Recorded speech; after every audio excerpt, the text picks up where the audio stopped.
આસ્થાના પર્વ નવરાત્રી દરમિયાન વડોદરાના ભાયલીમાં સગીરા સાથે દુષ્કૃત્ય આચરવામાં આવ્યું। મોડી રાત્રે ભાયલી વિસ્તારમાં સગીરા સાથે ગેંગરેપની ફરિયાદ નોંધાઈ છે। પીડિતા તેના બાળપણના મિત્રને રાત્રે મળી હતી અને બંને ભાયલી વિસ્તારમાં સનસિટી સોસાયટીની આસપાસ વાત કરવા માટે ગયા, જ્યાં 12 વાગ્યાના અરસામાં બે બાઇક પર 5 લોકો આવ્યા અને પાંચેય શખ્સે પહેલા અભદ્ર શબ્દોમાં વાત કરી, જેનો પીડિતા અને તેના મિત્રે પ્રતિકાર કર્યો। 5માંથી 2 શખ્સો પહેલા નીકળી ગયા અને બાકીના જે 3 શખ્સો છે તેમાંથી એક શખ્સે પીડિતાના મિત્રને ગોંધી રાખ્યો અને 2 શખ્સે પીડિતા પર દુષ્કર્મ આચર્યું। પીડિતાની ફરિયાદ બાદ આખરે પોલીસે આ મામલે તપાસ શરૂ કરી છે।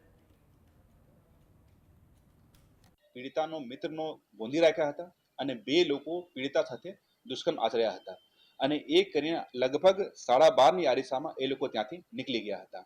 એ પીડિતા પછી થોડા સંતુલિત થઈ, પછી આપના મિત્ર સાથે પોલીસને જાણ કરી। ટીમ પણ ત્યાં પહોંચી।